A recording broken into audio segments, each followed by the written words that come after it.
미쉐린 3스타 한 끼에 30만 원. 예약은 2달치가 꽉 찼던 그 화려한 식당들이 하나둘씩 문을 닫고 있습니다. 국내 최대 파인 다이닝 그룹은 직원 월급조차 석 달째 밀리면서 무너져 내렸거든요.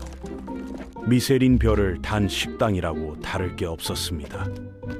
한식 파인 다이닝의 자존심이었던 가오는 폐업했고, 흑백 요리사 심사위원 안성재 셰프의 모수 서울마저 투자 철수로 1년 넘게 문을 닫아야 했습니다.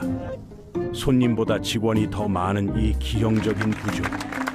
한 끼에 수십만 원을 받으면서도 적자를 면치 못하는 이 역설적인 세계. 도대체 무슨 일이 있었던 건지 오늘 이야기해 보겠습니다.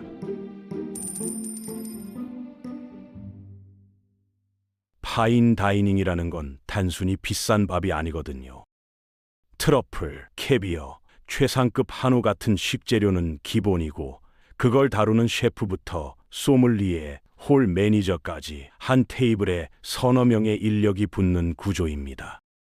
그러니까 매출이 아무리 높아 보여도 실제로 남는 돈은 거의 없는 경우가 많은데, 월 매출 2억이 넘는 파인 다이닝도 순이익은 고작 2천만 원 수준이라는 분석이 나올 정도죠. 여기에 청담동이나 압구정 같은 초일류 상권의 임대료까지 더해지면 사실상 적자와 흑자 사이를 아슬아슬하게 줄타기 하는 겁니다. 문제는 회전율인데요. 일반 식당은 점심에만 테이블을 서너 번 돌릴 수 있지만 파인 다이닝은 한 끼 식사에 최소 2시간에서 3시간이 걸리거든요. 하루에 받을 수 있는 손님 수 자체가 제한되어 있으니 아무리 비싼 가격을 받아도 매출의 천장이 낮을 수밖에 없습니다. 거기다가 노쇼라도 나면 그날 수익은 바로 마이너스로 돌아서는데, 예약제로 운영되는 파인 다이닝 특성상 빈자리를 급하게 채울 방법도 마땅치 않죠. 코로나 시절에는 상황이 달랐습니다. 해외여행을 못 가니까 그 돈이 고스란히 국내 소비로 흘러들어왔고, 인스타그램에 파인 다이닝 인증샷을 올리는 게 하나의 문화가 됐거든요. MZ세대들이 경험 소비에 돈을 아끼지 않으면서 예약 자체가 힘든 식당들이 우후죽순 생겨났는데, 문제는 이게 거품이었다는 겁니다. 팬데믹이 끝나고 해외여행이 재개되면서 상황이 완전히 뒤집어졌어요. 특히 오마카세 시장의 타격이 심각했는데요. 한국에서 15만 원에서 20만 원 주고 먹던 스시를 일본 현지에서는 절반 가격에 더 좋은 퀄리티로 먹을 수 있다는 게 알려지면서 손님들이 빠르게 이탈했습니다. 18만 원짜리 디너 코스를 9만 원으로 반토막 내는 식당들이 속출했고, 그래도 예전처럼 예약이 밀리지 않는 상황이 됐거든요.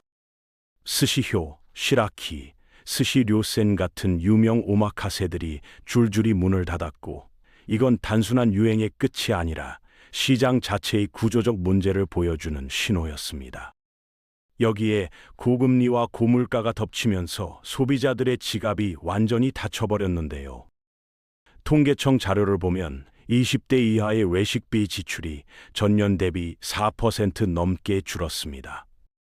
파인 다이닝의 주요 고객층이었던 젊은 세대가 더 이상 한 끼에 수십만 원을 쓸 여유가 없어진 거죠. 소비 심리 자체가 위축되면서 특별한 날에만 가던 파인 다이닝이 아예 선택지에서 사라져버린 겁니다. 국내 최대 파인 다이닝 그룹이었던 오픈의 몰락은 이 모든 문제가 한꺼번에 터진 사례인데요.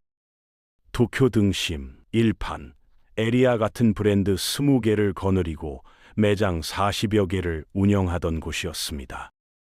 문제는 이들이 한창 잘 나갈 때 청담동에 수백억 원을 들여 사옥을 지었다는 건데, 공사 기간 동안 시장 상황이 완전히 바뀌어 버렸거든요. 현금이 부족한 상태에서 대출로 버티다가 결국 직원 월급이 석 달째 밀리고 식자재 공급사들한테도 대금을 못 치르게 됐습니다. 700명이 넘던 직원 중 300명 이상이 회사를 떠났고, 밀린 한우 대금만 수십억 원에 달했죠. 미쉐린 별도 이들을 구해주지 못했는데요. 1인 코스에 29만 원이던 미쉐린 한 스타 일판도 결국 휴업에 들어갔습니다.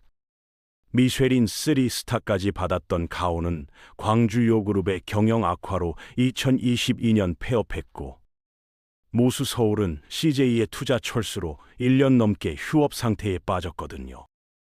다행히 모수 서울은 2025년 3월 GS의 투자를 받아 이태원에서 재오픈했는데, 저녁 코스 가격이 1인 42만 원으로 책정되면서 화제가 됐습니다. 흑백 요리사의 인기 덕분에 예약은 순식간에 마감됐지만, 이게 과연 지속 가능한 모델인지는 여전히 물음표가 붙죠. 흥미로운 건 미쉐린 별이 오히려 독이 될 수 있다는 연구 결과인데, 런던대 교수팀이 뉴욕 식당들을 분석해보니 미쉐린 별을 받은 식당의 40%가 결국 폐업했다고 합니다. 별을 유지하려면 더 좋은 재료, 더 뛰어난 인력에 계속 투자해야 하는데 그 비용을 감당하지 못하는 거죠. 한국 시장만의 특수한 문제도 있습니다. 파인다이닝에서 수익을 내려면 와인 같은 주류 판매가 필수인데, 한국 손님들은 10만 원에서 20만 원짜리 밥은 먹으면서도 비슷한 가격대의 와인 한 병 시키는 건 아까워하는 경향이 있거든요. 신라 호텔 같은 고급 레스토랑에서도 와인을 주문하는 테이블이 거의 없다는 얘기가 나올 정도입니다. 콜키지를 내고 직접 와인을 가져오는 문화가 자리 잡으면서 식당 입장에서는 마진을 남길 구석이 더 줄어든 셈이죠. 그래서 살아남은 셰프들은 다른 방법을 찾고 있습니다. 파인다이닝으로 명성을 쌓은 다음 그 레시피와 브랜드로 캐주얼한 식당을 열어 거기서 수익을 올리는 방식인데요.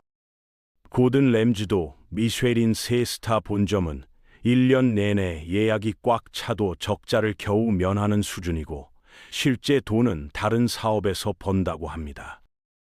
최현석 셰프가 퓨전 중식으로, 송은 셰프가 고깃집으로 눈을 돌린 것도 같은 맥락이죠. 파인다이닝은 더 이상 돈을 벌기 위한 사업이 아니라 셰프의 명성을 쌓기 위한 일종의 투자가 된 겁니다. 앞으로 파인다이닝 시장은 어떻게 될까요? 업계에서는 거품이 빠지는 과정이라고 보는 시각이 많은데요. 코로나 때 우후죽순 생겼던 식당들이 정리되고 나면 진짜 실력 있는 곳들만 살아남을 거라는 겁니다.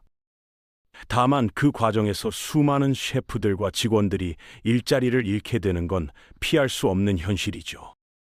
30만 원짜리 한 끼가 사치의 상징이 아니라 생존의 문제가 된 지금, 한국 파인다이닝의 미래는 결국 소비자들의 지갑이 다시 열리느냐에 달려 있습니다. 2024년 전국 폐업 사업자가 100만 명을 넘어섰다는 통계가 나왔는데요. 파인다이닝만의 문제가 아니라 한국 외식업 전체가 위기에 빠져 있다는 신호입니다. 화려한 조명 아래 놓인 한 접시의 요리 뒤에는 새벽부터 밤늦게까지 일하는 수십 명의 손길이 있고, 그들 중 상당수가 지금 일자리를 잃을 위기에 처해 있거든요. 미쉐린 별이 빛나는 만큼 그 그림자도 깊었던 파인다이닝의 세계. 과연 이 위기를 넘기고 다시 일어설 수 있을지 지켜봐야 할 것 같습니다. 여러분의 생각은 어떠신가요? 과연 파인다이닝이 다시 한번 한국 외식업에 붐을 일으킬 수 있을까요? 아니면 일시적인 반짝 효과에 그치고 말까요? 여러분의 생각은 어떠신가요?